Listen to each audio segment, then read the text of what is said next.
திப்பு ஒரு அழகான கிராமம். கார்த்திகை தீபத் திருவிழா எங்கோ எண்ணெய் விளக்குகள் வரிசையா ஒளிந்து கிராமம் முழுக்க ஒரு பொண்ணு பரவி கொண்டிருந்தது.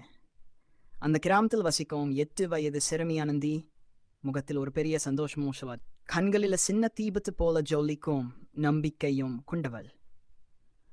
அந்த நேரத்தில் வானம் திடீரென கருமேயங்களா மூடிக்கிட்டது. காத்து கோபமா வீசியது. மரங்கள் நடுங்கின.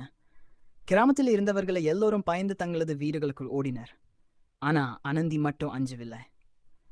கோயில் வாசலில் இருக்கும் ஒரு சிறிய தீபம் அணையாமல பார்த்து கொண்டு அங்கேயே நிற்க தொடங்கினா.